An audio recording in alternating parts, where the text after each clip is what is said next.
નમસ્તે મિત્રો, smart teaching Ajay YouTube ચેનલમાં બધાનું હાર્દિક સ્વાગત કરું છું।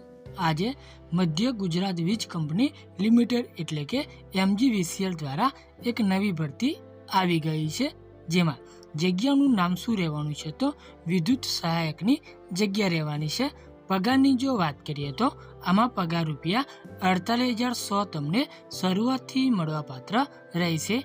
આમાં અરજી કરવાની અંતિમ તારીખ છે 4/8/2025 લગી તમે અરજી કરી શકો છો। આમાં અરજી ફી શું રાખવામાં આવેલી છે, પસંદગી પ્રક્રિયા શું છે જેવી સંપૂર્ણ માહિતી આપણે આ વિડીયોમાં જોવાના છીએ। જો તમે આ ચેનલ પર નવા હોય તો આ ચેનલને સબસ્ક્રાઈબ કરી દેવાની છે અને વિડીયોના અંત સુધી તમારે જોડાઈ રહેવાનું છે। તો વિડીયોની શરૂઆત કરીએ, જેમાં વાત કરીએ તો MGVCL રિક્વાયરમેન્ટ 2025માં મધ્ય ગુજરાત વીજ કંપની લિમિટેડ એટલે કે MGVCL દ્વારા વિદ્યુત સહાયક એટલે કે જુનિયર એન્જિનિયર સિવિલની ભરતી માટે સત્તાવાર નોટિફિકેશન બહાર પાડવામાં આવ્યું છે। આ ભરતી ગુજરાત ઉર્જા વિકાસ નિગમ લિમિટેડ એટલે કે GUVNL હેઠળ કાર્યરત તમામ ડિસ્કોમ એટલે કે GETCO અને GSECL વતી હાથ ધરવામાં આવેલી છે। ઓનલાઈન અરજીઓ દ્વારા કુલ 62 જગ્યાઓ ભરવાનો લક્ષ્ય છે, એટલે કે આ જે ભરતી છે એ 62 જગ્યાઓ ઉપર ભરવાના છે। ત્યારબાદ વધુ વાત કરીએ તો જો તમે પણ આ ભરતીમાં ફોર્મ ભરવા ઈચ્છતા હોય તો અહીં આપેલી શૈક્ષણિક લાયકાત, ઉંમર મર્યાદા, અરજી ફી અને પસંદગી પ્રક્રિયા જેવી માહિતી ધ્યાનપૂર્વક વાંચીને જ તમારે ફોર્મ ભરવાનું રહેશે। ત્યારબાદ વાત કરીએ તો સંસ્થા કઈ છે તો મધ્ય ગુજરાત વીજ કંપની લિમિટેડ એટલે કે MGVCL સંસ્થા રહેવાની છે। પોસ્ટનું નામ તો વિદ્યુત સહાયક। ત્યારબાદ કુલ જગ્યાઓની જો વાત કરીએ તો 62 જગ્યાઓ, નોકરીનું સ્થાન તો ગુજરાત, વિવિધ આનુષંગિક કંપનીઓ। ત્યારબાદ વાત કરીએ તો અરજી શરૂ થવાની તારીખ છે 15 જુલાઈ 2025, જ્યારે અરજી કરવાની છેલ્લી તારીખ 4 ઓગસ્ટ 2025 સાંજે 6 વાગ્યા લાગી તમે અરજી કરી શકો છો। આમાં અરજી કરવાની રીત તો તમારે ઓનલાઈન અરજી કરવાની રહેશે। ત્યારબાદ પગાર ધોરણની જો વાત કરીએ તો રૂપિયા 48,100 થી રૂપિયા 1,01,200 લગી તમને પગાર મળવાપાત્ર રહેશે। ત્યારબાદ આમાં શૈક્ષણિક લાયકાત શું માગવામાં આવેલી છે તો આમાં વાત કરીએ તો માન્ય VGC AICTE દ્વારા માન્યતા પ્રાપ્ત યુનિવર્સિટીમાંથી નિયમિત મોડમાં BE અથવા BTech સિવિલ ડિગ્રી તમારી પાસે કરેલી હોવી જોઈએ, જેમાં અંતિમ વર્ષ છેલ્લા 2 સેમિસ્ટરમાં ઓછામાં ઓછા 55% ગુણ। ત્યારબાદ અંતિમ વર્ષ અથવા છેલ્લા 2 સેમિસ્ટરમાં કોઈ એટીકેટી નહીં હોવી જોઈએ। જો ડિગ્રી અન્ય મોડ દ્વારા મેળવેલ હોય તો સમકક્ષતા પ્રમાણપત્ર ફરજિયાત તમારે રજૂ કરવાનું રહેશે। જો તમે આ લાયકાત ધરાવતા હોય તો તમે અરજી કરી શકો છો।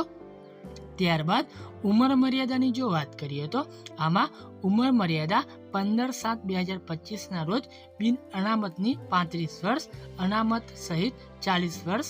ત્યારબાદ મહિલા છૂટછાટની જો વાત કરીએ તો મહિલા માટે +5 વર્ષ છૂટછાટ, દિવ્યાંગ 10 વર્ષ છૂટછાટ, ભૂતપૂર્વ સૈનિકની વાત કરીએ તો 10 વર્ષ છૂટછાટ અને મહત્તમ ઉંમર મર્યાદાની વાત કરીએ તો 45 વર્ષથી વધુ નહીં।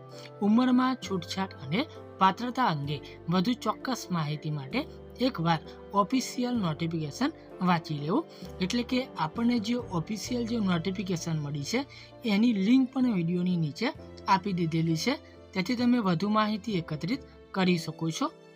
ત્યારબાદ અરજી ફીની જો વાત કરીએ તો મિત્રો આમાં જનરલ માટે 500 રૂપિયા તમારે અરજી ફી ચૂકવવાની રહેશે, જ્યારે અનામત એટલે કે SC, ST અને PWD માટે મિત્રો તમારે 250 રૂપિયા તમારી અરજી ફી છે એ ચૂકવવાની રહેશે। ત્યારબાદ પગાર ધોરણની વાત કરીએ તો આમાં પહેલું વર્ષ જેમાં તમને રૂપિયા 48,100 પ્રતિ માસ એટલે કે ફિક્સ તમને પગાર મળવાપાત્ર રહેશે। બીજા વર્ષની વાત કરીએ તો આમાં 50,000 થી લઈને તમને 1,01,200 લગી તમને પગાર મળવાપાત્ર રહેશે। ત્યારબાદ જો આપણે પરીક્ષા પેટર્નની જો વાત કરીએ તો પહેલો તબક્કો જેમાં 100 ગુણ રહેવાના છે, જેમાં વાત કરીએ તો રિઝનિંગના 15 ગુણ, ક્વોન્ટિટ્યુડ એપ્ટિટ્યૂડના 15 ગુણ, અંગ્રેજીના 20 ગુણ, ગુજરાતી ભાષાના 20 ગુણ, સામાન્ય જ્ઞાનના 10 ગુણ અને કોમ્પ્યુટર જ્ઞાનના 20 ગુણ. આમ તમારે 100 ગુણનું પેપર પહેલા તબક્કામાં રહેવાનું છે. ત્યારબાદ બીજા તબક્કાની જો વાત કરીએ તો આમાં 100 ગુણનું પેપર રહેવાનું છે. એમાં સિવિલ એન્જિનિયરિંગની વિષય રહેવાના છે, જેમાં basics of civil engineering, soil mechanics RRC, piles foundation, ત્યારબાદ water supply drainage, sewage safety, ત્યારબાદ સ્ટ્રક્ચરલ એન્જિનિયરિંગ સ્ટીલ સ્ટ્રક્ચરલ્સ, ત્યારબાદ સિવિલ એન્જિનિયરિંગ એક્સ્ટ્રાસ, જેમાં મિનિમમ વેજીસ શોપ્સ એક્ટ એટલે કે EPF વગેરે, ત્યારબાદ અંગ્રેજી અને ગુજરાતીમાં કોમ્પ્યુટર આધારિત MCQ તમારા રહેવાના છે. આ બીજો તબક્કો છે.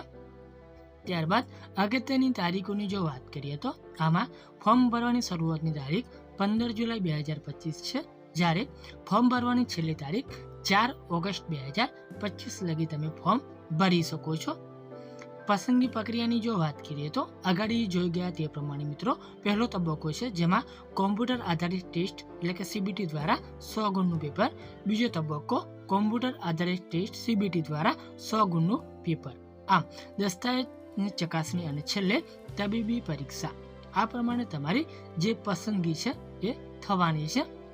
ત્યારબાદ ફોર્મ કઈ રીતે ભરવું, તો પ્રથમ MGVCLની અધિકૃત વેબસાઇટ પર તમારે જવાનું છે. ત્યારબાદ વેબસાઇટ પર વિદ્યુત સહાયક જે છે એના માટે ઓનલાઈન અરજી કરો પર તમારે ક્લિક કરવાનું છે. તમારી જાતને રજિસ્ટર કરો અને એપ્લિકેશન નંબર જનરેટર કરો. ત્યારબાદ અરજી ફોર્મ કાળજીપૂર્વક ભરવાનું રહેશે. જરૂરી દસ્તાવેજો અને ફોટોગ્રાફ્સ તમારે અપલોડ કરવાના છે. ત્યારબાદ ઓનલાઈન મોડ દ્વારા તમારે અરજી ફી પણ ચૂકવવાની રહેશે.